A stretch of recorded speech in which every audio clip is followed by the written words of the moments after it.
The day my grandson Secret walked through my bookstore door changed everything. My son Diego sold my husband's prized bookstore behind my back, forged my signature, and offered me just $15,000 from the $1.2 million sale. What I discovered next revealed a 16-year betrayal far deeper than money. My name is Elena Vega. I'm 62 years old, and this is my story. Before I tell you what happened, you should know that Páginas wasn't just a bookstore. For 40 years, my husband Javier and I built it from nothing into the heart of Boulder's literary community. When Javier died of a heart attack 2 years ago, that bookstore became all I had left of him, our legacy, our love story between the shelves. It was a Tuesday in November, the kind where Colorado's mountain chill seeps into your bones. I was alone in the store, struggling with the monthly accounts. The numbers weren't good. Online retailers were slowly strangling small bookstores like mine, but I refused to give up. After Javier's death, our son Diego had immediately suggested selling. "Think practically, Mom," he'd said, as if 40 years of our lives could be reduced to a business transaction. When I refused, Diego stormed out telling me I was choosing dusty books over my own son's future. He wanted me to sell Páginas to fund his latest startup scheme, some subscription box service targeting young professionals. For 2 years since that fight, my only child hadn't spoken to me. 42 years of motherhood, of bandaging scraped knees and attending every soccer game, of college tuition payments, and helping with the down payment on his first home, all erased because I wouldn't hand over Javier's legacy. The bell above the door jingled, pulling me from my thoughts. A teenage girl stepped inside, bringing with her a gust of cold air. She hesitated just beyond the threshold, clutching a worn backpack to her chest. Her dark hair was pulled back in a messy ponytail, and her oversized jacket hung from her thin frame. But it was her face that caught my attention, something familiar in the set of her jaw, the shape of her eyes. I gave her space, watching from behind the counter as she moved tentatively through the fiction section. She picked up a book, read the first page, then moved to poetry. For nearly 20 minutes, she wandered through the store, clearly killing time in a warm place. Finally, she approached the counter. "Excuse me," she said, her voice quiet but determined. "Are you hiring?" I studied her face.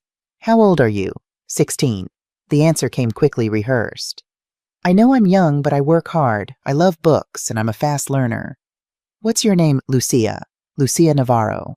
Navarro. The name didn't immediately register. "Where do you live, Lucia?" Her eyes dropped to the counter. "There's a shelter 2 blocks over. I've been staying there for the past week, but I can't stay much longer. I need a job." "You're not from Boulder?" "No, I'm from Santa Fe. She hesitated. "I ran away from an orphanage about a year ago." "An orphanage?" Something twisted in my chest. "What about your parents?"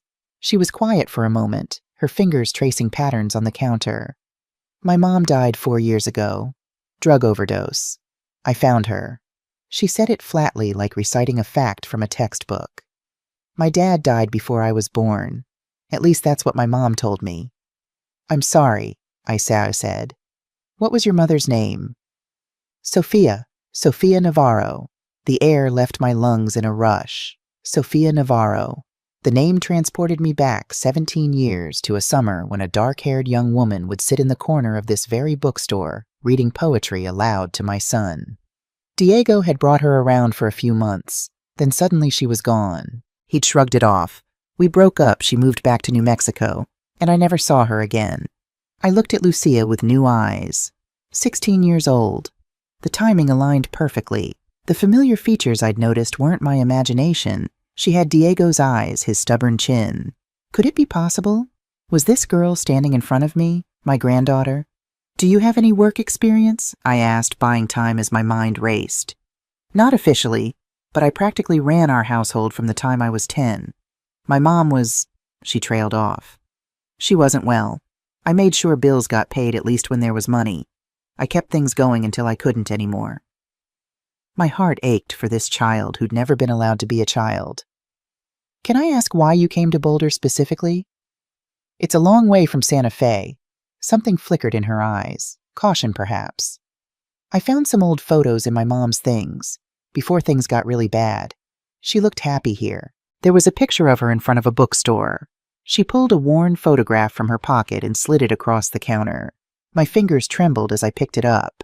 There was Sophia Young and smiling, standing in front of Pagina's. The date stamp in the corner read June 2008. She never told you about Boulder about anyone here. Lucia shook her head. Just that she lived here for a while before I was born. Said it was the happiest time of her life. She straightened her shoulders. So do you have any work? Even just a few hours I can organize whatever you need. I made my decision in that moment. You're hired.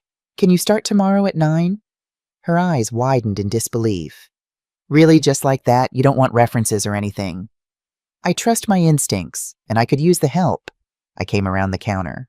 There's a sofa in the back office. It's not much, but it's warm and private. You can stay there until you find something better. I can't pay you. You'll work. That's payment enough. I held out my hand. Welcome to Pagina's, Lucia. As we shook hands, I thought about the DNA test kits I'd seen advertised online. I needed to know for sure if what I suspected was true. If this girl who had walked into my bookstore on a cold November day was the granddaughter I never knew existed. Lucia arrived at 8:45 the next morning, standing outside as I unlocked the front door. Good morning, I called, noting how her shoulders relaxed at my greeting. Good morning. I'm not too early, am I? Not at all. Come in. I flipped the sign to open and turned on the lights. Have you had breakfast? She hesitated. I'm fine. That meant no. There's a cafe next door. Marco owes me a favor. Go tell him I sent you, and to put it on my tab. I don't need... You can't work on an empty stomach. Go. I shooed her toward the door. I'll be here when you get back. While she was gone, I cleared space in the back office. The sofa was old but clean, and I found a pillow and blanket in the storage closet. It wasn't much, but it was better than a shelter. Lucia returned 15 minutes later with coffee and a pastry wrapped in paper. Thank you, she said, her voice small. I'll pay you back. Don't worry about it. I showed her around the store, explaining our organization system: fiction, alphabetical, by author, nonfiction, by subject, with special sections for poetry, local authors, and children's books. She listened intently, asking smart questions and jotting notes in a small notebook she pulled from her backpack. Do you get many customers? She asked as the morning stretched on with only 2 people coming in. Not like we used to. People buy online now. I sighed. The big chains killed most independent bookstores, and then Amazon came for the chains. She ran her hand along a shelf of hardcovers. But these are beautiful. You can't get this feeling from a screen. I liked her already. By lunchtime, I felt comfortable leaving her at the register while I organized new inventory. I watched through the doorway as she helped customers, her natural warmth drawing them in. She recommended books with confidence, as if she'd worked here for years rather than hours. During a quiet afternoon stretch, I found her sitting cross-legged in the poetry section, writing in her notebook. What are you working on? I asked. She startled, closing the notebook quickly. Nothing, just thoughts, I guess. Stories. You write, sometimes. It's probably terrible. I doubt that. You have a way with words. I've heard you with the customers. A small smile. Books were my friends when I was younger. When things got bad at home, I sat on a stool nearby. What happened at home, Lucia, with your mother? She was quiet for so long I thought she wouldn't answer. Finally, she spoke, her voice steady but distant. My mom was great once. Before I was born, I think. Her parents kicked her out when she got pregnant. She was 20. She picked at the edge of her notebook. The drugs started when I was little. By the time I was 10, I was the one taking care of her. That's a lot for a child to handle. I didn't have a choice. She looked up at me, her eyes too old for her 16 years. I found her. When she died. I came home from school and she was in the bathroom. I called 911, but... She shrugged a small, helpless gesture. After that, it was foster care. Then the orphanage when no one wanted a traumatized 12-year-old. And that place was so bad you ran away. Cold. Institutional. They didn't care about us as people, just as problems to manage. Her voice hardened. So yeah, when I turned 15, I walked out the front door and never went back. Been on my own since. I understood loss. I understood loneliness. But what this child had endured was beyond my comprehension. Sitting there in the quiet bookstore with afternoon light filtering through the windows, I felt something shift inside me, a fierce protectiveness I hadn't felt since Diego was small. Did your mother leave you anything? I asked. Photos, mementos. Lucia hesitated, then reached into her backpack and pulled out a small battered book. The cover was held together with tape, the pages yellowed and dog-eared. Her poetry book. She gave it to me right before things got really bad. Told me to keep it safe. I took it gently, opening to the inside cover. Written in faded ink were the words, "For my Lucia, love finds a way, Mom." "She wrote that when I was 11, Lucia said softly. "A few months before she died. Sometimes I read it and try to remember her voice, the way she'd make the words sound like music." "Is that why you write to remember her?" "Maybe." She took the book back, holding it close. "I write the version of her I wish I'd had. The mom who stayed clean, who took care of me instead of the other way around." "That's not stupid, Lucia. That's survival." She looked at me. "That's exactly what it is." Over the next week, Lucia proved herself invaluable. She suggested reorganizing the young adult section and moving it to the front window. "It's popular right now," she explained. "If we showcase it, we might get more foot traffic." She was right. Within days, our sales had increased. She created handwritten recommendation cards, organized displays by theme rather than just alphabetically, and started a social media account for the store. "You're good at this," I told her, watching as she arranged a display for Hispanic Heritage Month featuring Latino authors prominently. "I just know what would have made me feel welcome when I was younger." She straightened a stack of books. A place that felt like it was for me. I found myself sharing more about my life. My immigration from Spain as a young woman meeting Javier in college, our dream of opening a bookstore. I told her about the early years of struggle, how we'd built Páginas from a tiny shop into what it was now. I mentioned Diego only in passing, saying he lived in town, but we weren't close. "Why not?" she asked one evening as we closed up. I chose my words carefully. "We had a disagreement after his father died, about the store. He wanted you to sell, yes, for his business venture. When I refused, he hasn't spoken to me in 2 years. She frowned. "That's harsh. It's your store." "It was Javier's and mine. Our life's work." I locked the cash register. Diego never understood what it meant to us. He saw it as an asset, not a legacy. "I'm sorry," she said simply. On her 7th night at Páginas, I made a decision. "Lucia, there's a proper bedroom upstairs. It was my office, but I never use it. Would you like to move up there? It's more comfortable than the sofa." She stared at me.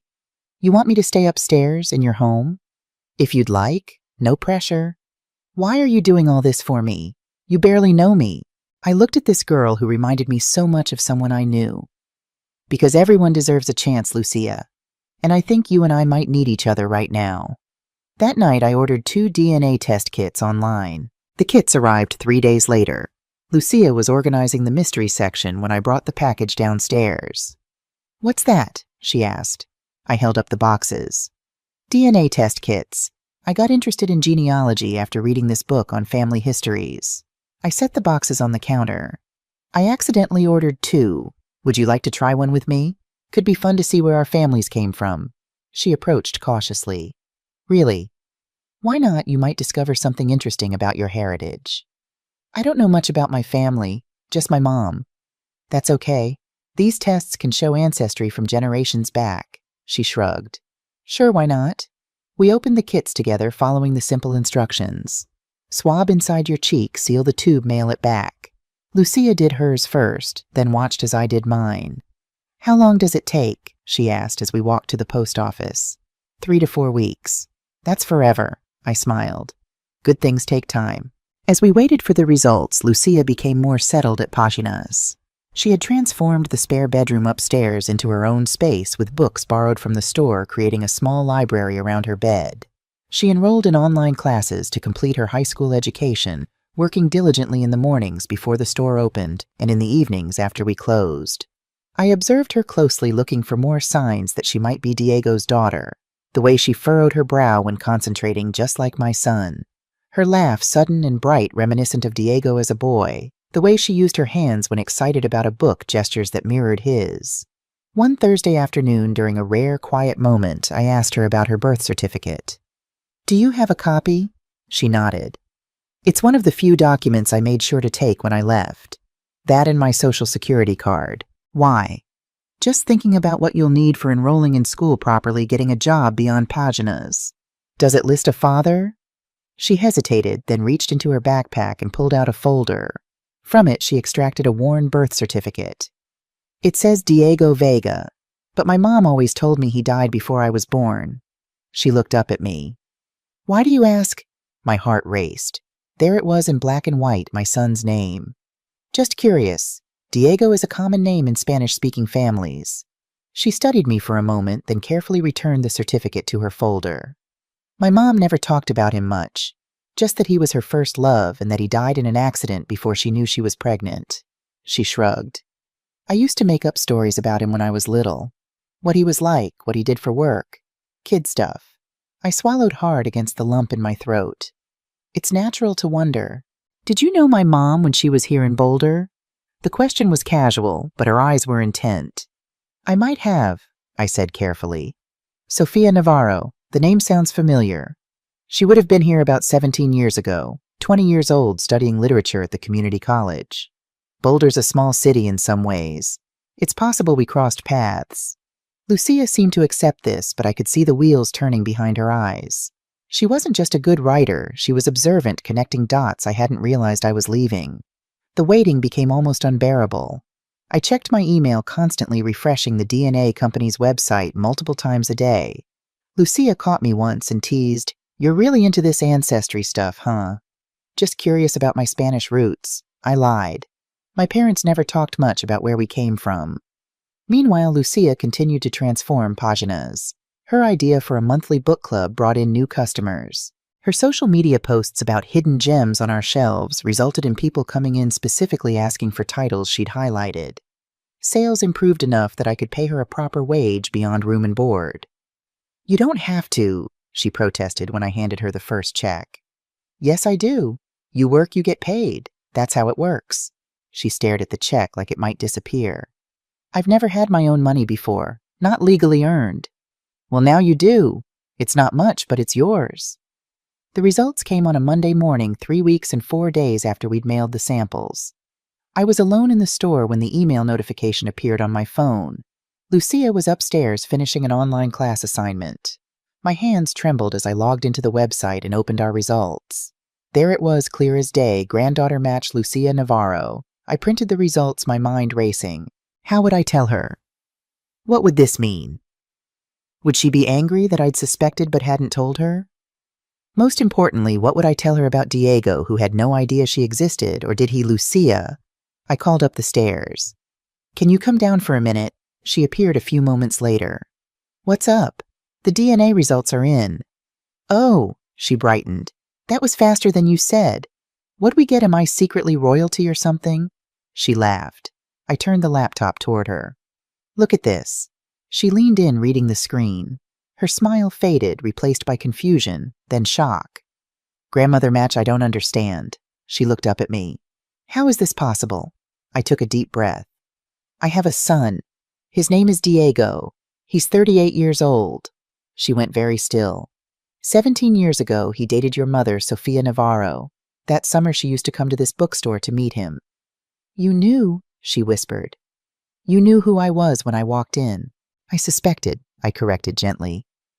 "You looked like him, and when you said your mother's name, I remembered her. But I needed to be sure." "My father isn't dead." It wasn't a question. "No, he's alive." "Does he know about me?" "I don't know. I need to ask him." Lucia sank into a chair, her face pale. "My whole life. She lied to me. Why would she tell me he was dead if he wasn't?" "To protect you, maybe. I don't know what happened between them." "You're really my grandmother." She looked up at me, tears filling her eyes. "We're family." "Yes, Lucia, we're family." Does my father want to meet me?" The hope in her voice broke my heart. "I don't know yet. I need to talk to him first." She nodded, wiping at her eyes.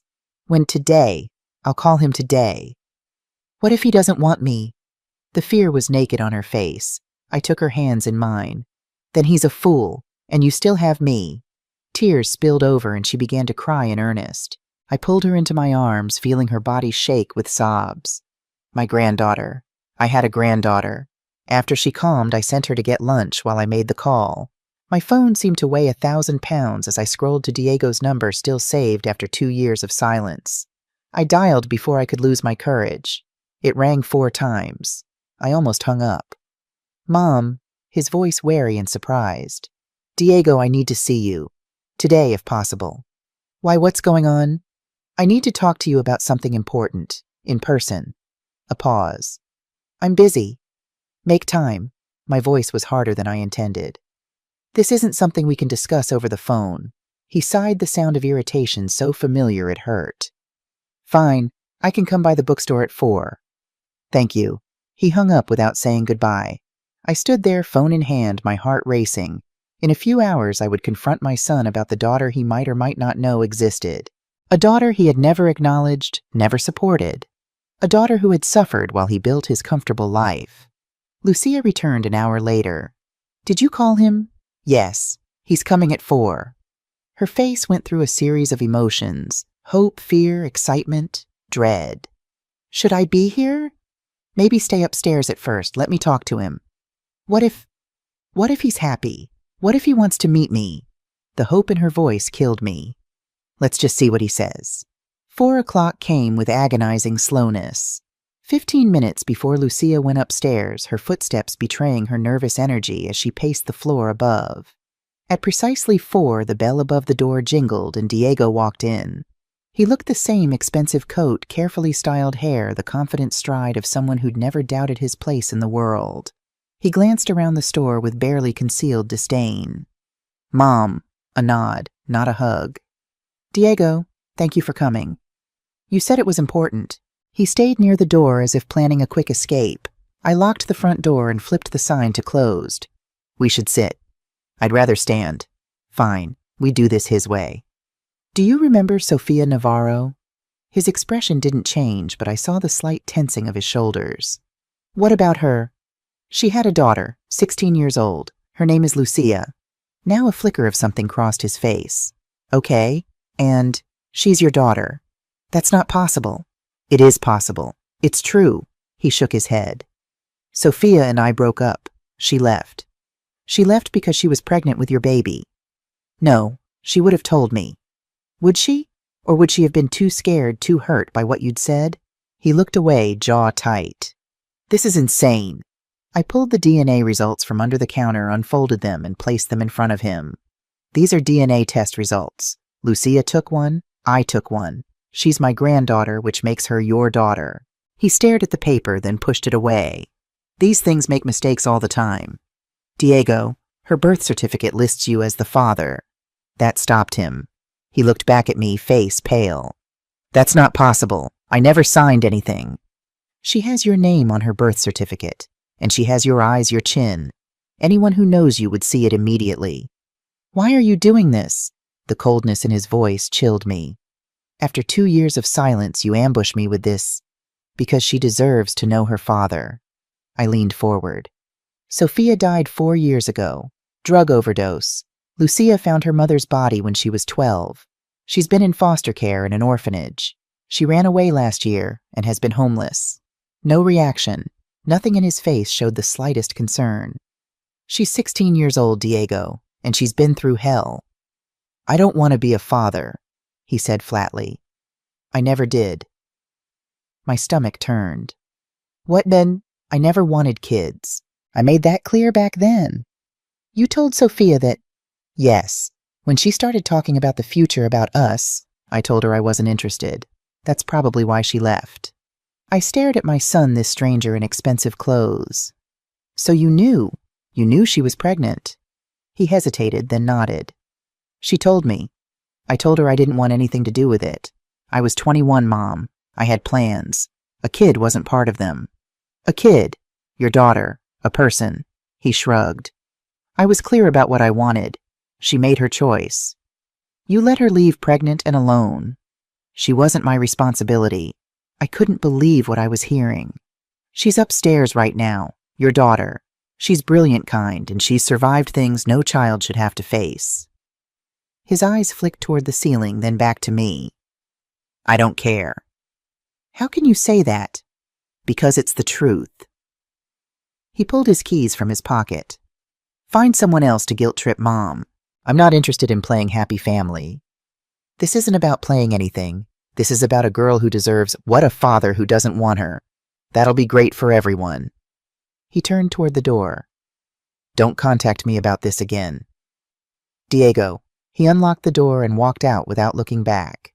I stood in the empty store, the DNA results still on the counter, my heart breaking for the girl upstairs and for the son I thought I knew.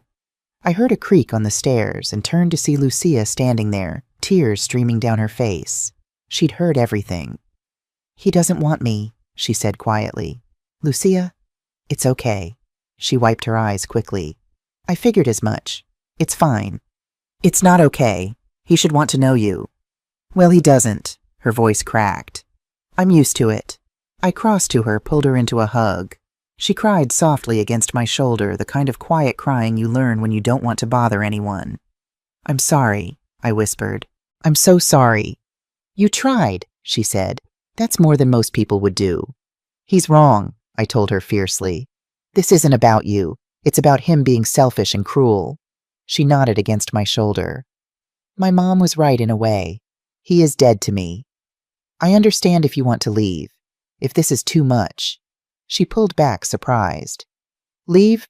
Why would I leave? Because I'm his mother. Because I raised the man who just— You're not him, she interrupted. You've been kinder to me in 2 weeks than most people have been my entire life. She took a shaky breath. If you still want me here, I'd like to stay. Of course I want you here. This is your home now. You're my granddaughter, your family. Diego doesn't get to decide that. What if he changes his mind? Then we'll deal with it, but I'm not holding my breath. She tried to smile. Can I ask you something? Anything. Do you think something's wrong with me? Why doesn't he want me? My heart shattered. There is nothing wrong with you, Lucia. Not one single thing. He's the one who's broken, not you. Are you sure? I have never been more sure of anything in my life. She hugged me again tighter this time. Thank you, she whispered, for trying, for caring. You don't have to thank me. I do, though. We stayed like that until the light outside turned purple with dusk, until the street lamps flickered on, until the world felt a little less sharp around the edges. Lucia went upstairs to lie down emotionally exhausted. I stayed in the store straightening shelves that didn't need straightening, processing what had just happened. My son didn't want his daughter. Fine. I did, and that was going to be enough. The next morning we moved the rest of Lucia's meager belongings upstairs. Her backpack, the poetry book, 3 changes of clothes, and a toothbrush from the shelter. That's it, I asked. She shrugged. Easier to run when you don't have much weighing you down. You're not running anymore. She looked at me, studied my face, then nodded once. No, I'm not running anymore.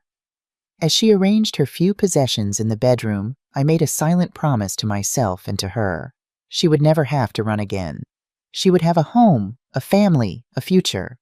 And someday Diego would regret what he had thrown away, a chance to know this remarkable girl who, despite everything, still had the capacity to hope, to trust, to love. But for now, it was just the 2 of us. 2 women separated by generations, but connected by blood and by choice, building something new from the broken pieces of what came before. That night, I heard Lucia moving around at 3 a.m. I found her standing in the kitchen, staring out the window at the empty street below.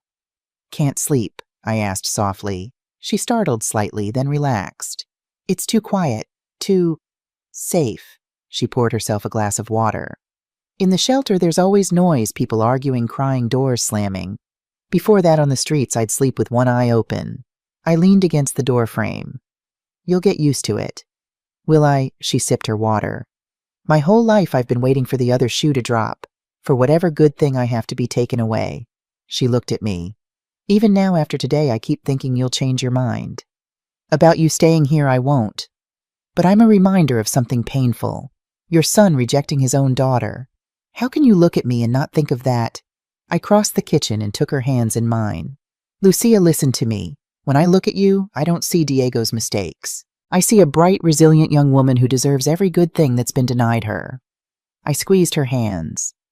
And maybe this is selfish, but I've been lonely since Javier died. Having you here makes this place feel like a home again. What if he comes back? Decides to make trouble? Then we'll handle it together.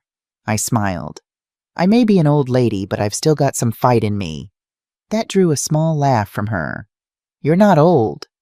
62 isn't exactly young. My mom would have been 43 now.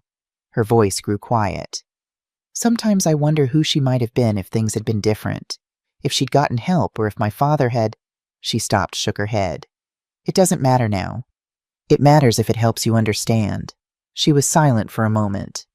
When I was little, I used to make up stories about my dad. He was a soldier who died heroically, or a secret agent on a mission he could never return from. Her laugh was bitter. The reality's a lot less impressive, isn't it? Just a guy who didn't want to be bothered. I'm sorry you had to hear that. I'm not. She set her glass down firmly. At least now I know. I'm not wondering anymore making up stories. The truth is better even if it hurts. I nodded. Get some sleep if you can. Tomorrow's a new day. Good night, Elena. She hesitated. Or should I call you abuela? The Spanish word for grandmother felt tentative on her lips. Warmth spread through my chest. Abuela would be perfect if you'd like. Her smile was small but genuine. Good night, abuela. Good night, nieta. The next morning felt like the beginning of something new. We opened the store together, moved through the familiar routines with a different energy. The truth was out painful as it was, and now we could build something real. A week after Diego's rejection, I helped Lucia enroll in Boulder's alternative high school program for students in unique circumstances. The principal was sympathetic to her situation, and with my legal backing as her guardian, the enrollment process was smoother than expected. I'll probably be behind, Lucia worried as we left the school office. You're smart, you'll catch up. I squeezed her shoulder. And we'll get tutoring if you need it. This feels weird, she admitted.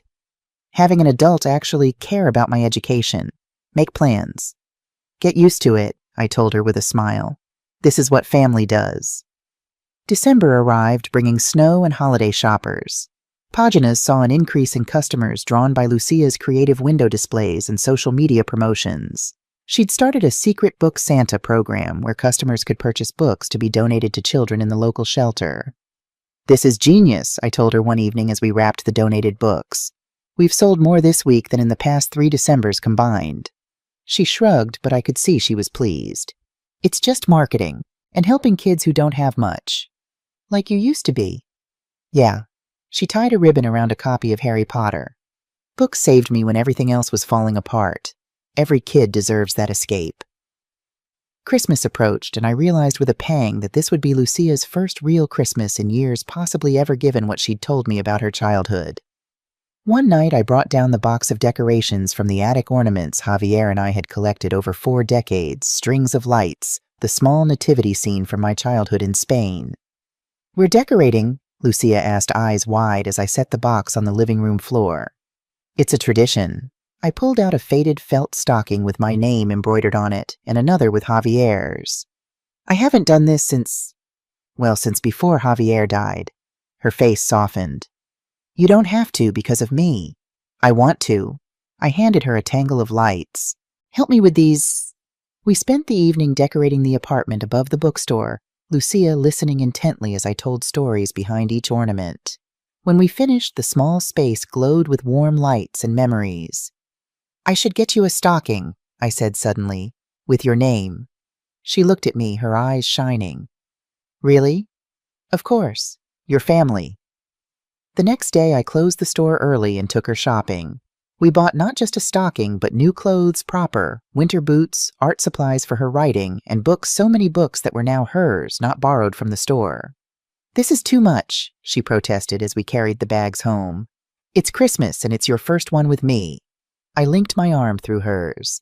Let me spoil my granddaughter a little. On Christmas morning, I woke to the smell of coffee and found Lucia in the kitchen attempting to make Spanish churros from a recipe she'd found online. They're not quite right, she said apologetically, gesturing to the misshapen pastries. But I wanted to try something from your culture. I felt tears prick my eyes. They're perfect. Later, as we exchanged gifts by our small tree, I gave her a leather-bound journal with her name embossed on the cover. For your stories, I said. She ran her fingers over the soft leather. It's beautiful. Open it. Inside on the first page I'd written to my Lucia, who brought light back into my life. Your stories matter. Your voice matters. You matter. With all my love, abuela. She looked up, tears spilling onto her cheeks. I didn't get you anything this special. You gave me family again, I said simply. That's the greatest gift I could receive. Lucia's gift to me was a framed photograph she'd taken of Pagunas at sunset, the windows glowing with light books visible through the glass. So you'll always remember what you built, she said, what you preserved. I hung it that day in the center of our living room wall. January brought brutal Colorado cold and new beginnings. Lucia started classes, throwing herself into her studies with the same determination she brought to everything. She worked afternoons at the bookstore, did homework in the evenings, and still found time to help me implement her ideas for growing our business. We should start a book subscription service, she suggested one snowy afternoon. Curated boxes for different readers. I raised an eyebrow. Like Diego wanted to do. No, not like that.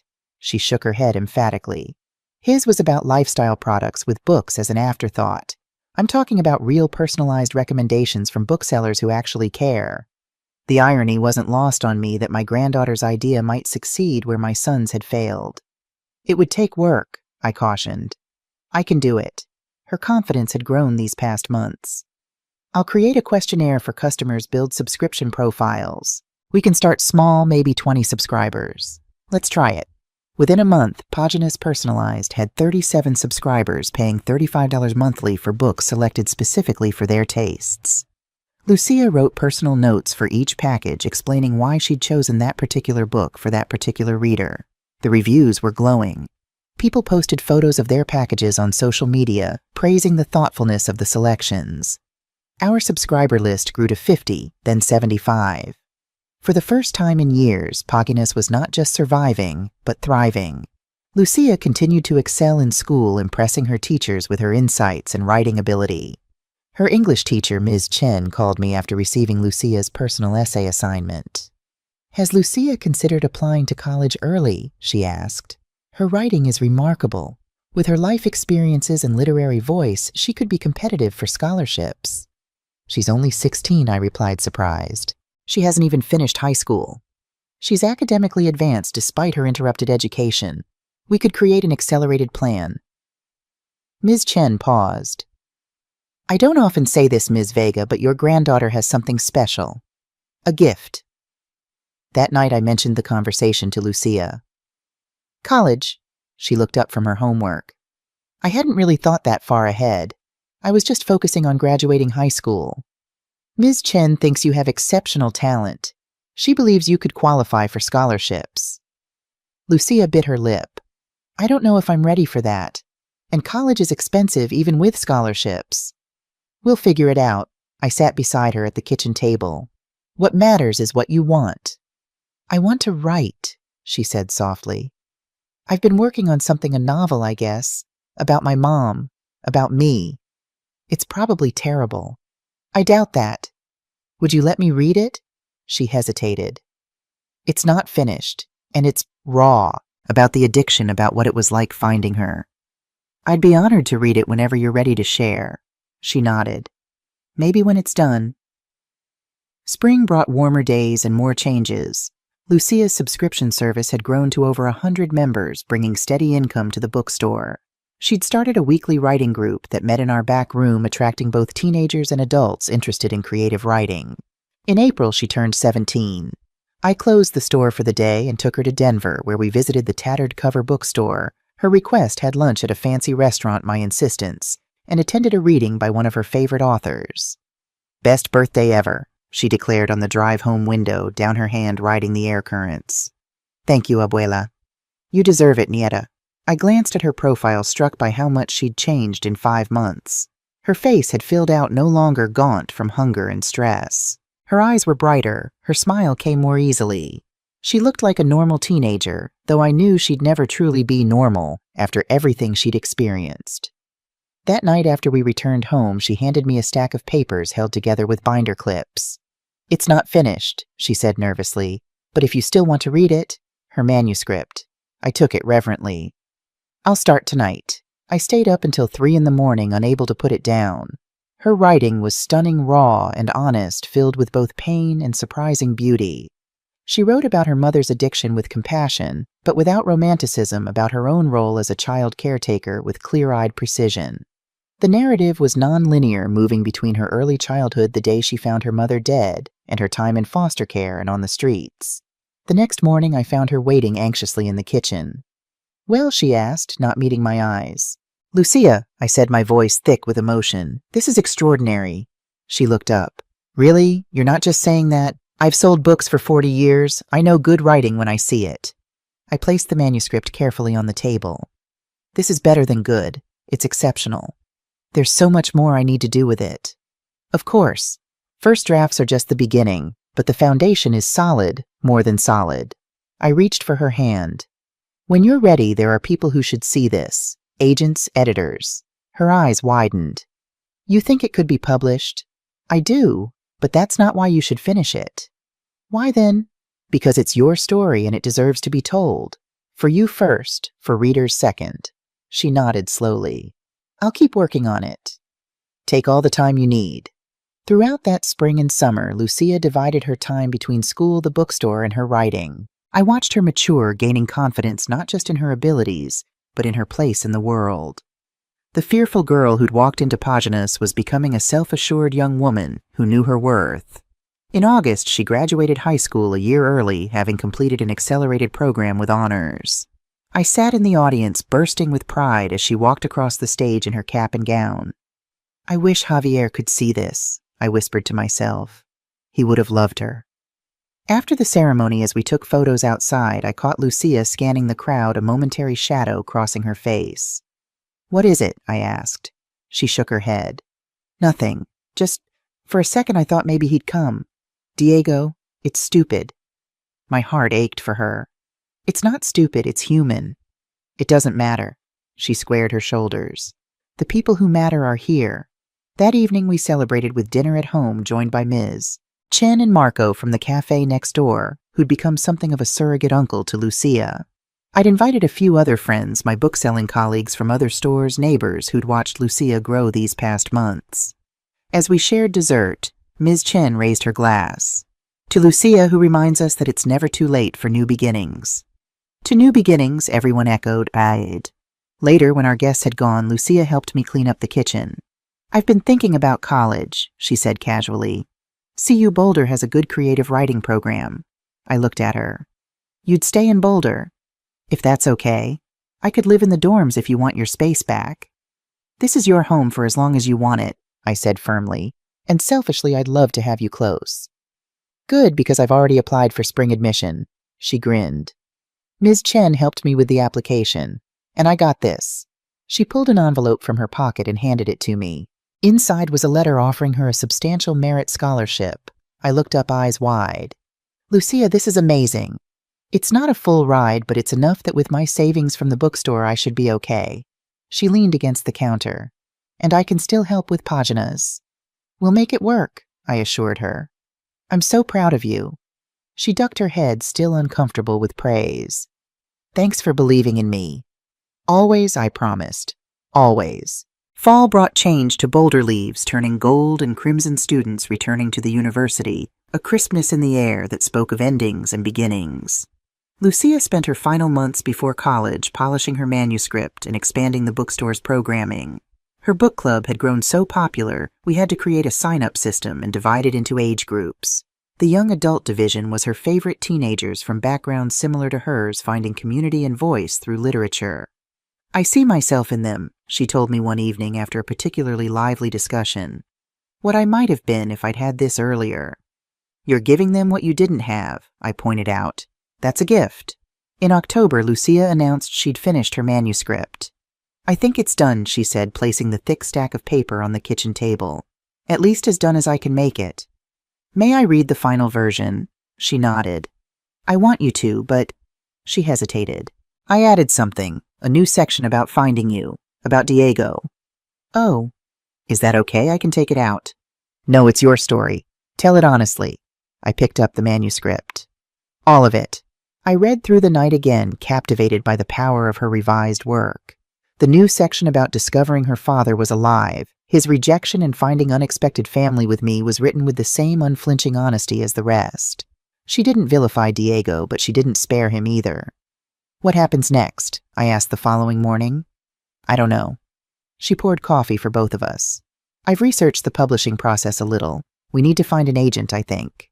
"I have some connections," I offered.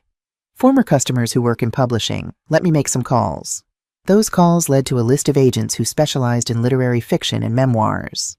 Lucia crafted a query letter with my help, and we began the submission process. I warned her about the likelihood of rejection, that even brilliant work often faced multiple no's before finding the right match. "I've faced worse rejection than form letters," she said wryly.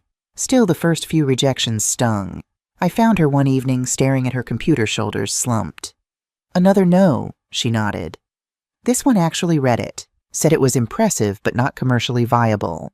I sat beside her. "What does that even mean? That no one wants to read about a drug addict's daughter?" She closed her laptop. "Maybe this was a waste of time." "It wasn't." I placed my hand over hers. "The right agent is out there, someone who sees what I see. And if they're not, then we keep writing. We keep trying. Your voice deserves to be heard, Lucia." She gave me a small smile. "Our bookstore subscription service is doing well, at least. Maybe that's enough." "Is it enough for you?" She was quiet for a moment. "No, I want people to read my story, to understand what it's like, not just the pain, but the moments of grace, too." She straightened her shoulders. "I'll keep submitting." November brought two developments. First, Lucia received her official acceptance to CU Boulder's spring semester. Second, after 27 rejections, an agent named Gabriela Reyes responded to her query with enthusiasm. "She wants to read the full manuscript," Lucia announced, bursting into the store during a quiet afternoon. "A real agent from a real agency. She represents Carmen Maria Machado and Elizabeth Acevedo." "That's wonderful." I hugged her tightly. "I told you the right person would see it." We sent the manuscript that day. 3 weeks later, Gabriela called asking to meet with Lucia in person. I offered to close the store and drive her to Denver, where Gabriela was visiting family for the holidays. "I can go alone," Lucia insisted. "I'm almost 18. "I know you can, but I'd like to be there if you want me." Her relief was palpable. "I do." The meeting took place in a small coffee shop in downtown Denver. Gabriela was younger than I expected, perhaps in her early 30s, with a warm smile and sharp eyes. She stood to greet us, shaking both our hands firmly. "Lucia, it's an honor to meet you," she said. "Your manuscript is extraordinary." We sat, ordered coffee, and Gabriela got straight to the point. "I want to represent you," she said. "Your voice is unlike anything I've read in years. Raw, honest, but with a compassion that elevates it beyond mere trauma narrative." Lucia blinked rapidly, her hands wrapped tightly around her mug. "You really think it could be published?" "I do." Gabriela leaned forward. "It won't be easy. The publishing industry can be conservative, especially with new voices. But I believe in this book. I believe in you." "What would happen next?" I asked. "I'd work with Lucia on some minor revisions, then submit to editors at publishing houses. It could take months to find the right match. There might be more rejection before we get there." She looked directly at Lucia. "Are you prepared for that?" "Yes." Lucia's voice was firm. "I've survived worse than rejection letters." Gabriela smiled. "That's exactly the spirit I was hoping for." They discussed terms, the standard 15% commission, the submission strategy, timeline, expectations. Throughout, I watched my granddaughter hold her own, asking intelligent questions, taking notes. "One last thing," Gabriela said as our meeting concluded. "The section about your father, it's powerful. But are you prepared for potential legal issues if the book is published? He might not appreciate being portrayed even if you change his name." Lucia glanced at me, then back to Gabriela. "He gave up any right to control my narrative when he chose not to be part of my life. I'm not writing anything untrue." Gabriela nodded approvingly. "Good answer. I'll draw up the contract and email it to you this week." As we drove back to Boulder, Lucia was quiet, staring out at the mountains on the horizon. "Having second thoughts?" I asked. "No." She turned to me. "Just processing. It feels surreal. 6 months ago I was homeless with no future. Now I'm going to college and might publish a book." She shook her head in wonder. "And I found my grandmother." "You found yourself," I corrected gently. "I was just lucky enough to be here when you did." December brought snow holiday shoppers and Lucia's 18th birthday. I closed the store for the day and made her favorite meal paella, a recipe from my childhood in Spain. Marco brought a cake and Ms. Chen joined us for dinner. To Lucia, I raised my glass. 18 years young and already changing the world. Hardly the world, she demurred. My world, I said softly. And that's a start. Later, after our guests had left, I gave Lucia her gift, a small box containing a key. What's this? She asked. The key to Páginas. I've had the paperwork drawn up to make you co-owner of the bookstore. She stared at me. Abuela, I can't accept this. You can and you will. I closed her fingers around the key. You've poured your heart into that store. Your subscription service saved it. This makes official what's already true. But it's yours and Javier's. And now it's yours too. I smiled. Consider it an investment in your future. Whatever path you choose, writer, bookseller, something else entirely, Páginas will be part of your foundation. Tears filled her eyes. I don't know what to say. Say you'll take care of our legacy. I promise. She hugged me fiercely. Thank you, Abuela, for everything. January arrived with news from Gabriela. The revised manuscript was ready for submission to publishers. We'll start with the big five, she explained on a conference call, but I've also got a list of independent presses that might be a perfect fit. How long does this process usually take? Lucia asked. She was balancing preparation for her first college semester with her continued work at the bookstore. It varies widely. Sometimes we hear back in weeks, sometimes months. The good news is I've already had interest based on my pitch. Editors are intrigued by your story. For the next 6 weeks, we existed in a state of anticipation.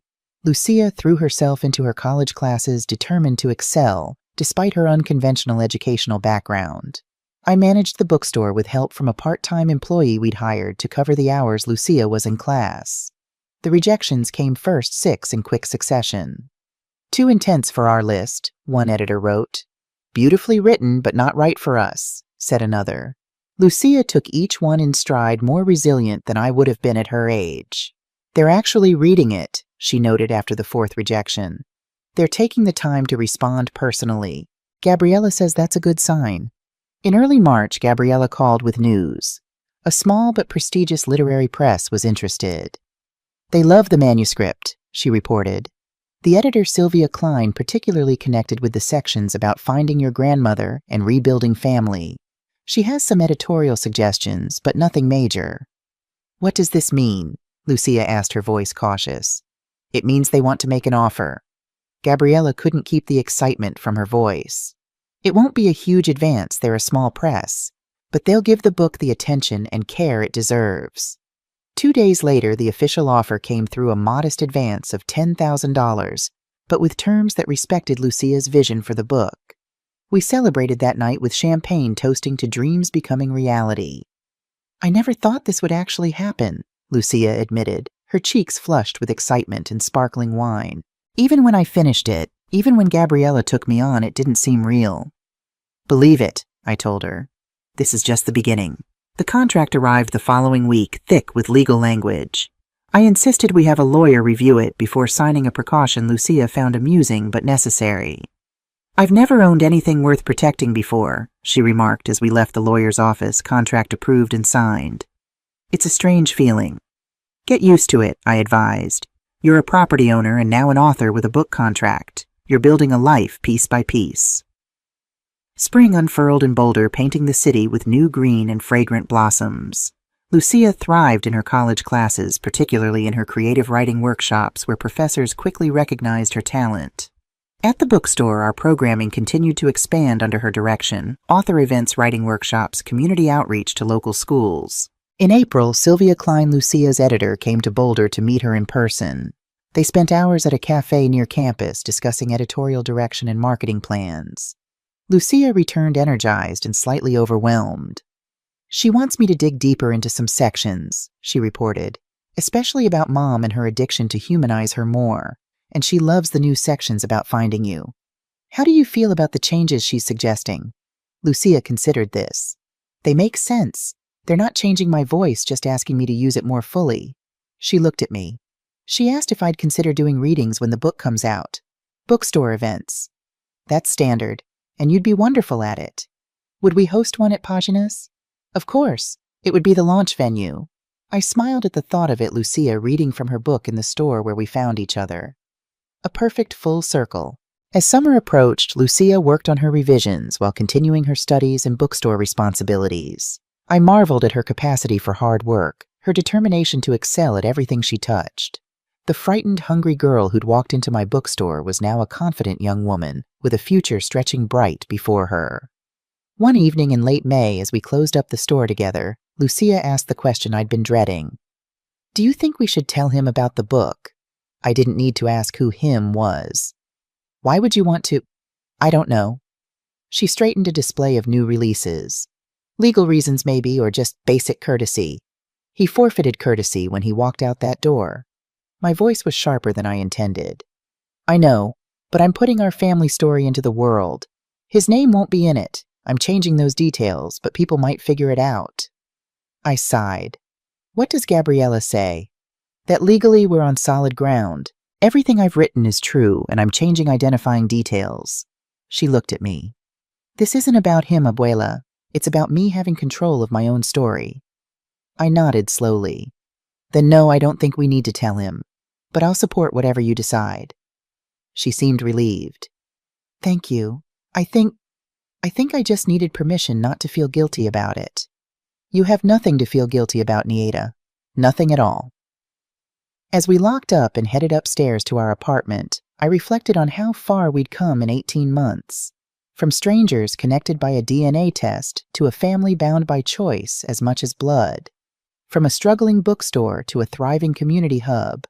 From a homeless teen to a college student with a book contract. The journey hadn't been easy. There had been nightmares and tears, moments when Lucia's past trauma surfaced unexpectedly. There had been financial stress and long hours of work. There had been the shadow of Diego's rejection, a wound that would never fully heal. But there had also been joy, deep unexpected joy in finding each other and building something new from the broken pieces of our lives. In discovering that family isn't always who you're born to, but who you choose to love.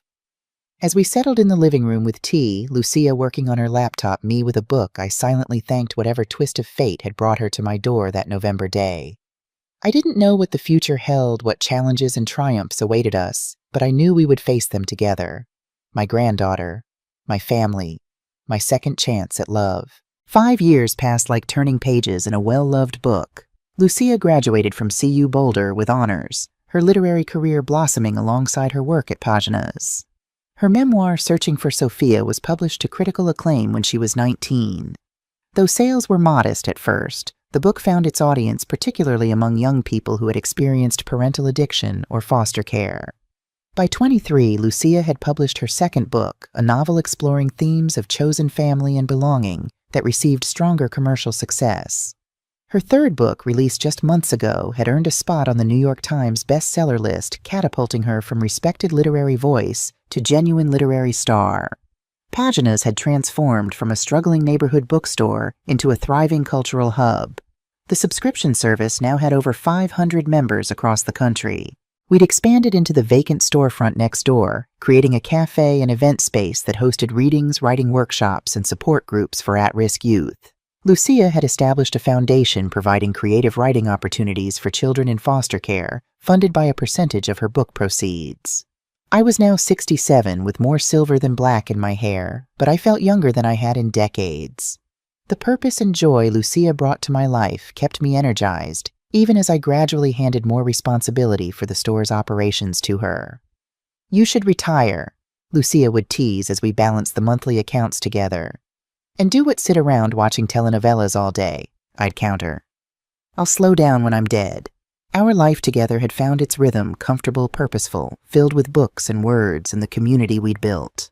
The shadow of Diego's rejection had faded, though never completely disappeared. Occasionally, I'd catch Lucia watching fathers with their daughters, a flicker of old pain crossing her face before she pushed it away.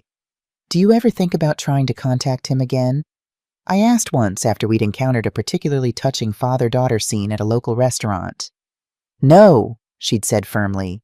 He made his choice. I've made mine. And so we continued, the two of us building our lives around each other and the bookstore that had brought us together. Until the day everything changed again. It began with an interview, a feature in Literal magazine focusing on Latina literary voices. The journalist had spent a day at Páginas photographing Lucia among the bookshelves, recording her story from homeless teen to best-selling author. The piece was thoughtful and comprehensive, tracing her journey from Santa Fe to Boulder, her discovery of her grandmother, and her path to literary success. "They want me to talk about Mom," Lucia had worried during preparation for the interview. "About finding her body, about the addiction." "You've written about it beautifully in your books," I reminded her. "You know how to tell your story with honesty and compassion."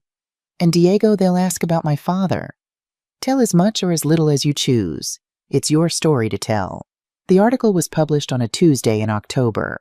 By Wednesday morning, it had been shared thousands of times online, with particular attention to Lucia's story of abandonment and reconciliation. The photographs were striking Lucia in the poetry corner of Páginas, surrounded by books. Lucia and me together at the register. Lucia leading a writing workshop for foster youth. "This is good publicity for the store," I noted as we reviewed the online reactions over breakfast. "And for the foundation," Lucia agreed. She scrolled through comments on her phone. People seem really moved by it. 3 days after the article appeared, the email arrived. Lucia was upstairs in our apartment when her phone chimed with the notification. I heard her sudden intake of breath, then silence. "Lucia," I called up the stairs. "Everything okay?" She appeared at the top of the staircase, face pale, phone clutched in her hand. "He emailed me." I didn't need to ask who he was. "What does he want?" She descended slowly as if moving through water. "To meet. He says he read the article, says he's been following my career from afar, that he's—" her voice caught. "That he's proud of me." Anger flared in my chest, hot, protective.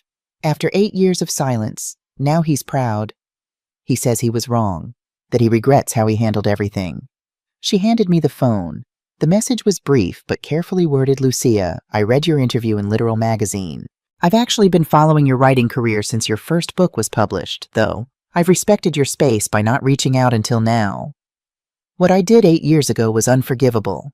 I was selfish and afraid, and I've regretted it every day since. You've become an extraordinary woman despite my absence, not because of it, and the credit goes to you and to my mother. I don't expect forgiveness, but I would welcome the opportunity to meet if you're willing. I understand completely if you're not." "Diego Vega," I handed the phone back, struggling to keep my expression neutral. "What are you thinking?" Lucia sat at the bottom of the stairs, her face a complex mixture of emotions. "I don't know. Part of me wants to delete it and block him forever. And the other part wants to know why." She looked up at me. "Why now? Why wait until I'm successful to suddenly develop paternal interest?" "That's a fair question. Do you think I should meet him?" I chose my words carefully. "That's entirely your decision, Nieta. You're not a vulnerable teenager anymore. You're a strong, successful woman with a life you've built on your own terms." I sat beside her on the stair. "Whatever you decide, I'll support you." "But you don't trust him." "No," I admitted. "I don't. The timing is convenient." She nodded slowly. "That's what I thought too." She stared at her phone. "But what if he's genuinely sorry? What if people can change?" I put my arm around her shoulders. "They can, but genuine change doesn't usually happen without hard work and accountability.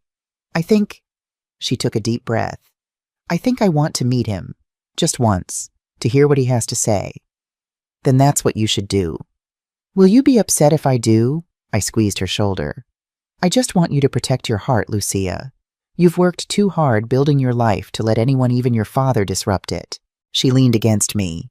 "I'll be careful, I promise." Lucia arranged to meet Diego at a neutral location, a coffee shop downtown, public enough to feel safe but quiet enough for conversation. I offered to go with her. "I need to do this alone," she said firmly, "but thank you." The morning of the meeting, she dressed with unusual care, dark jeans, a crisp white blouse, hair pulled back in a neat ponytail. Professional, polished, successful. "How do I look?" she asked, turning in the kitchen doorway. "Beautiful. Strong." I kissed her cheek. "Remember who you are." "I will." She picked up her notebook, a habit from her writing that had become something of a security blanket. "Wish me luck." Call me if you need me. For anything. 3 hours later, she returned. I was straightening shelves in the fiction section when she walked in, her expression unreadable. How did it go? I asked, setting down the books I was holding. It was strange. She leaned against a bookshelf. He looks older, grayer, but still the same. What did he say? That he's sorry, that watching my success from afar made him realize what he threw away. She shook her head slightly. He brought copies of all my books, asked me to sign them. And how did that make you feel? I don't know. Validated, angry, both. She crossed her arms. He said he never stopped thinking about me, that he's followed my career since he saw a review of my first book and realized it was me. Do you believe him? She hesitated. I want to, but there's something off, like he's performing regret rather than feeling it. Relief washed through me, though I tried not to show it. Lucia's instincts were good. What happens now? He wants to meet again, get to know each other. She pushed off from the bookshelf, pacing a small circle. Part of me wants to tell him to go to hell, but another part wants a father, I finished gently. Is that pathetic after everything? It's human, Nieta. Completely human. She nodded slowly. I said I'd think about it, that I needed time. That's wise. He asked about you, how you are. Did he now? I couldn't keep the skepticism from my voice. He said he regrets how things ended between you two. 8 years of silence says otherwise. Lucia studied me. You really don't trust him. I trust you to make your own decisions, I said carefully. You're an adult, and this is your relationship to navigate, not mine. But, I sighed. But no, I don't trust him. His timing is too convenient, Lucia. You're successful now. Your books are selling, you're getting attention, you have money. You think that's what this is about, money. I think it's worth considering his motives. She was quiet for a moment. I'm going to see him again, just to explore this, see if there's anything real there. Okay? You're not going to try to stop me. Would it work if I did? A small smile. Probably not. Then I'll save my breath. I took her hand. Just promise me you'll be careful. With your heart and with your trust. I promise. That was the beginning of what Lucia called the Diego experiment.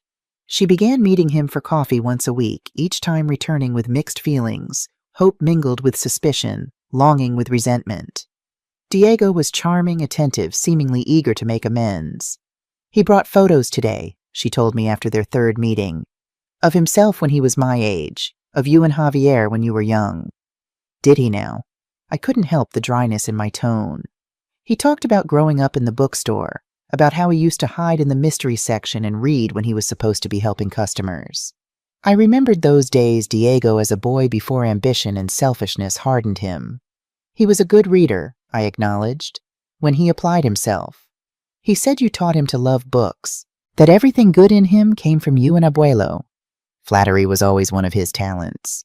Lucia gave me a reproachful look. Abuela. I'm sorry.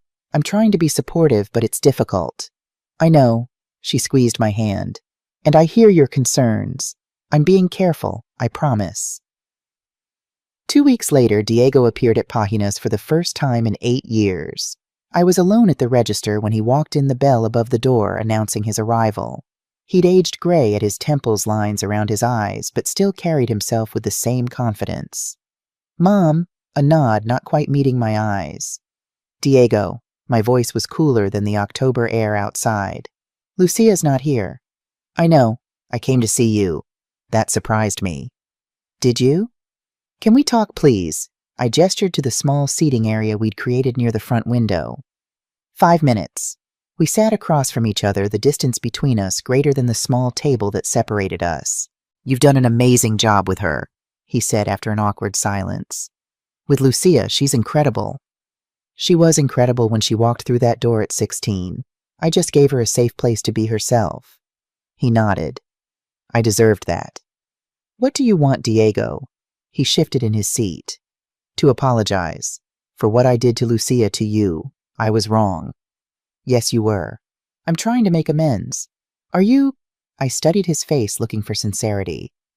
Or are you trying to associate yourself with her success? His expression hardened slightly before smoothing into contrition. I understand your suspicion. I haven't earned your trust. No, you haven't.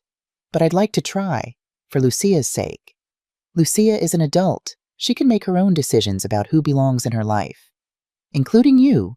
The words had a slight edge. I met his gaze steadily. I've been here for her every day for 8 years. Where were you? He looked away first. I made a terrible mistake. I want to fix it. Some things can't be fixed, Diego. Some choices have permanent consequences. I don't believe that. I can't. He stood up. Tell Lucia I stopped by. If you'd like. He paused at the door. The bookstore looks good. You've done well. We have, I agreed. Lucia and I together. After he left, I sat for a long moment trying to process the encounter. Something felt off his apology too practiced, his contrition too calculated. But I couldn't put my finger on exactly what was wrong. That evening I mentioned his visit to Lucia. He came here. She looked surprised. He didn't tell me he was going to do that. He wanted to apologize. To me. Did you accept it? No. She nodded slowly. I understand why. She hesitated. He's invited me to dinner next week, at his house, to meet his partner. This was news. He's in a relationship. Apparently. Her name is Vanessa. They've been together about a year. Are you comfortable with that, going to his home? I think so. It feels like the next step. She bit her lip. Would you come with me? Relief flooded me. Of course, if you want me there. I do, very much. Diego's house was in North Boulder, a sleek modern structure with large windows and minimalist landscaping. Expensive but not ostentatious, it spoke of careful wealth. Vanessa greeted us at the door, tall, blonde, carefully maintained in that way of women who spend significant time and money on their appearance. Her smile was warm, if slightly nervous. Lucia Elena, welcome. She ushered us in. Diego's just finishing up a work call. He'll be right down. Can I get you something to drink?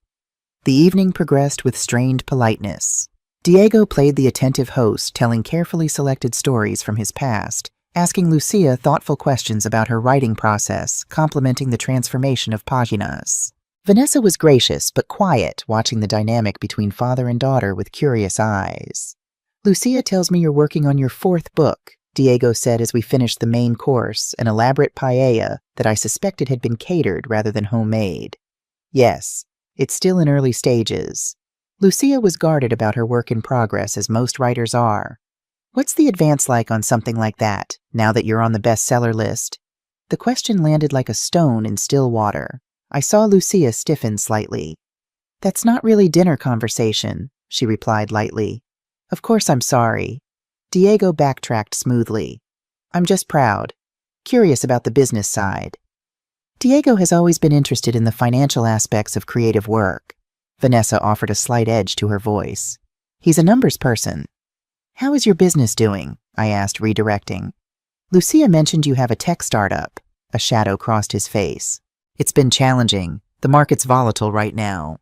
Diego's company is going through a restructuring phase. Vanessa explained, her smile tight. But we're optimistic. The conversation shifted to safer territory, but I filed away the exchange for later consideration. When we left, Diego embraced Lucia, warmly held her at arm's length. I'm so glad we're finding our way back to each other, he said. It's early days, Lucia replied, her smile polite but reserved. In the car, she was quiet until we turned onto Pearl Street. He asked about my advance. I noticed. And the restructuring comment from Vanessa. Also noticed, she sighed. You think he's in financial trouble? It crossed my mind. Mine too. She stared out the window. I want to believe he's sincere, Abuela, that he regrets what he did, that he wants a relationship with me for me. I know you do. But the timing, showing up right after the article about my success, the questions about money. Trust your instincts, Nita. They're good ones. She nodded slowly. I'm going to keep seeing him, but I'll be careful. Over the next month, Diego's presence in Lucia's life expanded. He attended one of her readings at a Denver bookstore, sitting in the front row, applauding enthusiastically.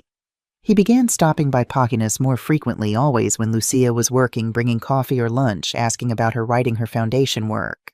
I watched from a distance, noting how he positioned himself in photographs as Lucia Navarro's father, how he mentioned their relationship to anyone who would listen. I saw the hungry way he observed her interactions with fans, with her agent, with publishing industry people who occasionally visited the store. He's integrating himself into your professional life very efficiently, I remarked one evening after he'd attended a book club meeting where Lucia was the featured speaker. Is that so terrible if he's genuinely proud of me? Not terrible, just convenient, she sighed. You're determined to think the worst of him. I'm determined to protect you from being hurt again. I can protect myself now, Abuela. I'm not a vulnerable teenager anymore. I know that. I do. I touched her hand. I just want you to go into this with open eyes. My eyes are open, she assured me. Wide open.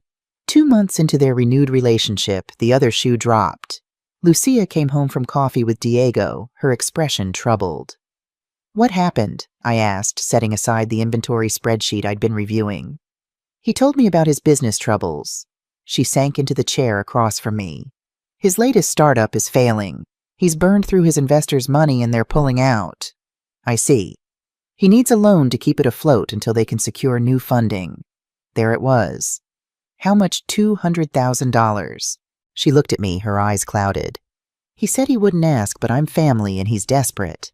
And what did you say? That I'd think about it? She rubbed her temples. He showed me the business plan. It's for a subscription box service lifestyle products for young professionals. The same idea he'd wanted me to sell paginas for 8 years ago. What does your gut tell you? That it's suspicious? She looked up at me, pain evident in her eyes. But what if I'm wrong? What if he is genuine, and this is just bad timing? Do I let my father's business fail when I have the means to help? Do you have that much liquid cash available? Between my advances, royalties, and savings, yes. She'd been careful with her money, investing wisely, living modestly despite her success. The foundation would be fine, that's separately incorporated. This would be from my personal funds. It's your money, Lucia. You earned it. You get to decide how to use it. But you think it would be a mistake. I chose my words carefully. I think the pattern is concerning. He reappears when you're successful. He integrates himself into your professional life. He positions himself to benefit from your connections. And now he asks for money. When you put it that way, but it's not my decision. It's yours. She nodded slowly. I need time to think. Take all the time you need. That night I lay awake, worry gnawing at me. I believed in Lucia's judgment, but I also knew the powerful pull of wanting paternal love and approval. Diego had abandoned her once. I couldn't bear to watch him hurt her again. An idea formed as I stared at the ceiling. Risky, potentially damaging, but perhaps necessary. If Diego was using Lucia, if his renewed interest was purely financial, I needed proof, concrete evidence she couldn't dismiss or rationalize away. The next morning, after Lucia left for her writing group, I called Diego. Mom, he sounded surprised. Is everything okay? Is Lucia? She's fine. I need to see you, alone. What's this about? It's best discussed in person. Can you come to the bookstore today? Around 4. I'll close early. A pause. All right, I'll be there. I spent the day in a state of controlled tension, going through the motions of running the store while rehearsing what I would say. At 3:30, I sent Lucia a text. Can you come to the store at 4:15? Don't come inside right away. I need your help with something important. Her response came quickly. Sure, everything okay? Everything's fine. I'll explain later. At 4 o'clock, I locked the front door and flipped the sign to closed. Diego arrived precisely on time, knocking when he found the door locked. I let him in, my heart racing. What's going on, Mom? He seemed wary. Sit down, Diego. I gestured to the reading area. We need to talk. He sat watching me with guarded eyes. Is this about the loan? Did Lucia tell you? In a way. I took the chair across from him. I've been thinking about what you said when you visited me, about making amends. Yes. His posture relaxed slightly. You were right. Some relationships can be repaired. I took a deep breath. I'm getting older, Diego. Running this store even with Lucia's help is becoming more than I can manage. Interest flickered in his eyes. What are you saying? I'm saying I'm ready to sell paginas. He sat up straighter. Really? After all this time? I've held on long enough. It's time to let go. I leaned forward. The property values in this area have increased significantly. The store is worth at least $1.2 million now, possibly more. Diego's expression remained carefully neutral, but I saw the calculation happening behind his eyes. That's substantial. And I've been thinking about what to do with the money. I paused for effect. I could give it to you. All of it. Now his eyes widened. Why would you do that? One condition. What condition? I met his gaze directly. You disappear from Lucia's life. Completely. No contact. You walk away and never come back. He stared at me, shock giving way to something darker.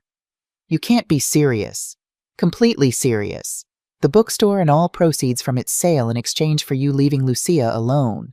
She's an adult. She can make her own choices.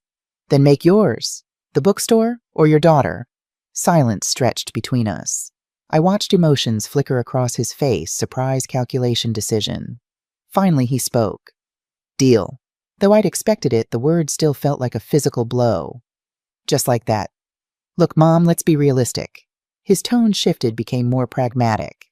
She got this far without me. She's got her career, her books. She doesn't really need a father at this point. That's your daughter you're talking about.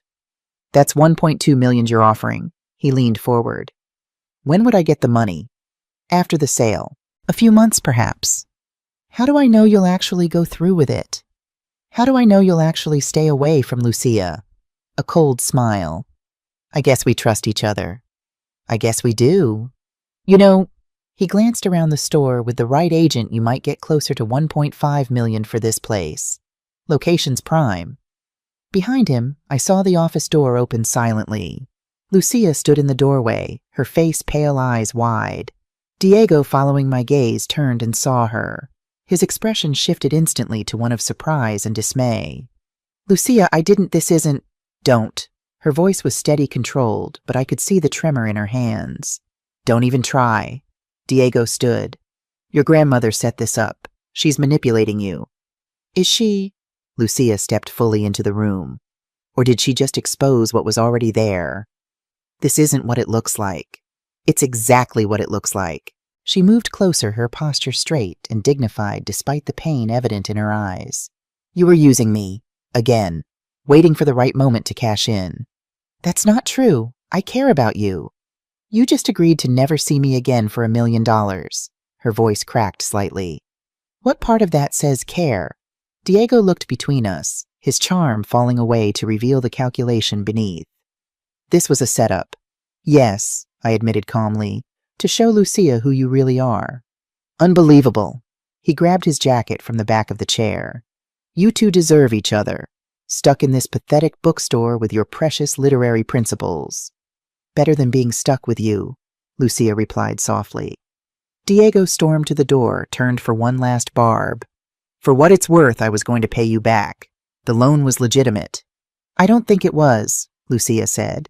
I checked on your company, Diego. It doesn't exist anymore. It was dissolved 3 months ago for failure to file proper documentation.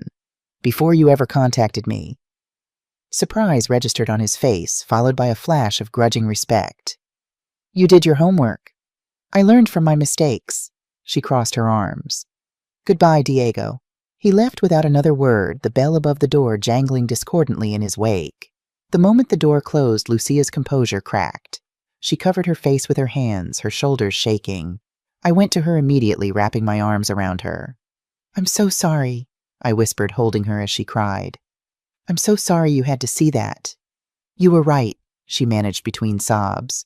You were right about everything. I wish I'd been wrong. We stood there in the center of the bookstore as afternoon light slanted through the windows, holding each other as we had 8 years before when Diego had first rejected his daughter. Only this time Lucia wasn't a frightened teenager, but a grown woman facing the painful truth about her father. After several minutes, her tears subsided. She pulled back, wiping her eyes. You set him up. I did. Are you angry? She shook her head. Grateful. I might have convinced myself he was sincere, given him the money. I couldn't let that happen. I know. She took a shaky breath. Thank you for protecting me even when I didn't think I needed it. That's what family does. I brushed a strand of hair from her face. Protects each other even from uncomfortable truths. She nodded, then gave a watery laugh.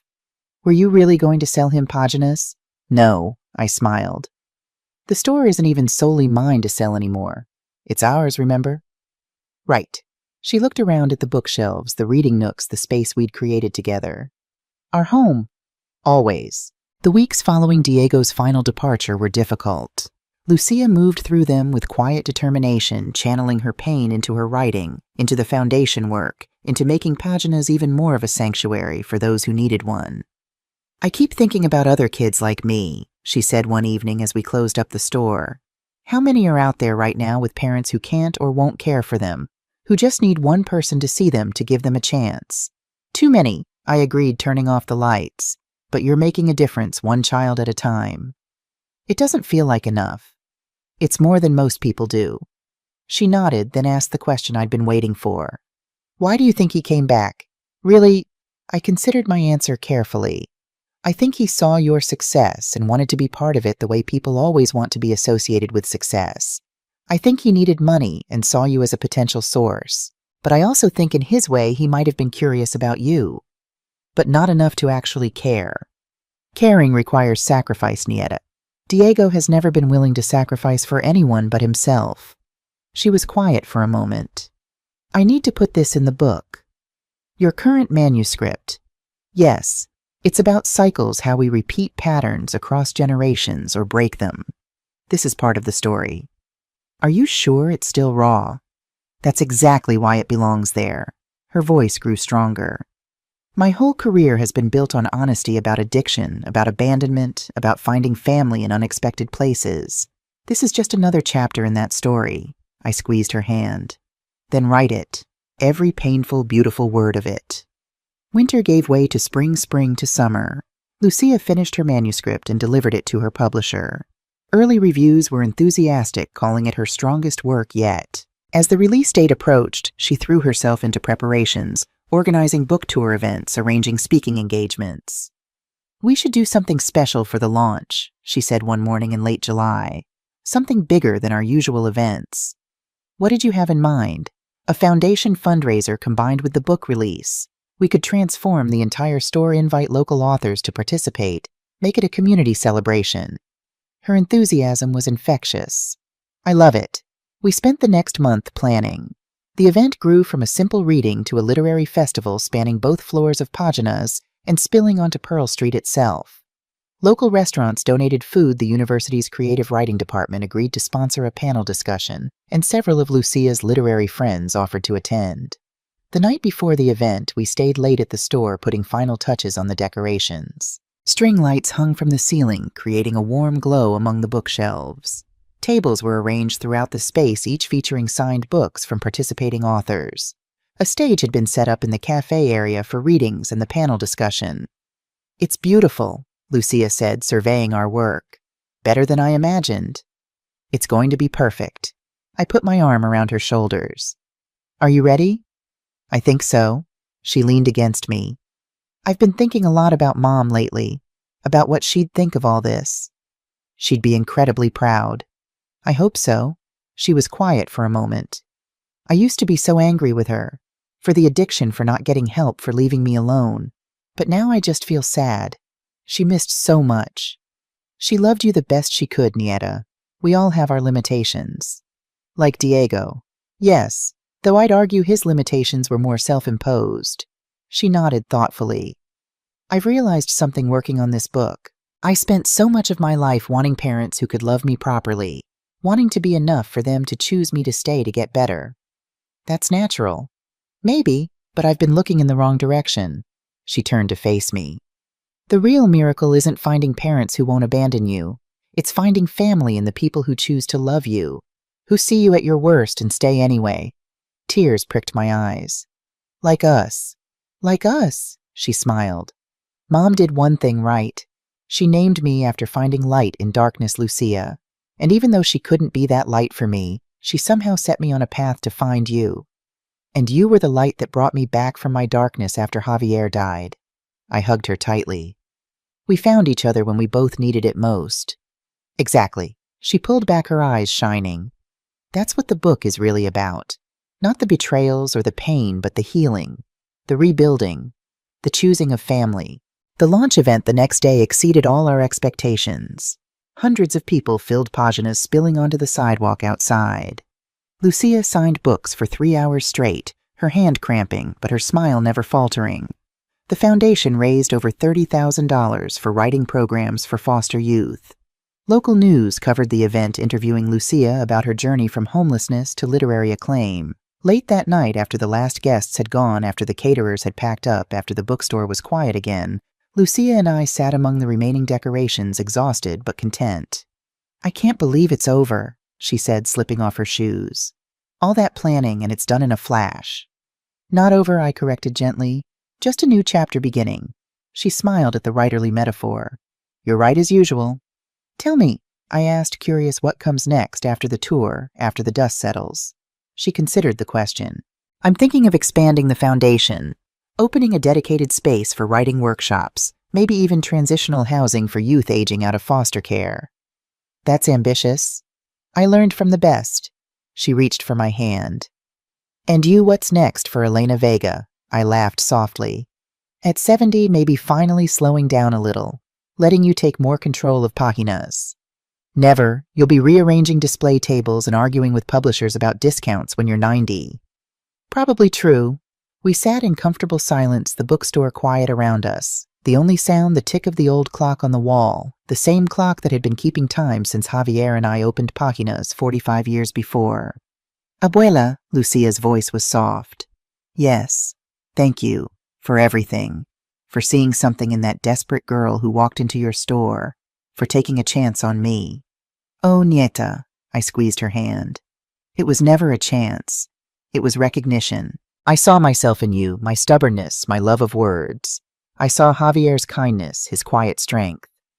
"And Diego?" she asked carefully.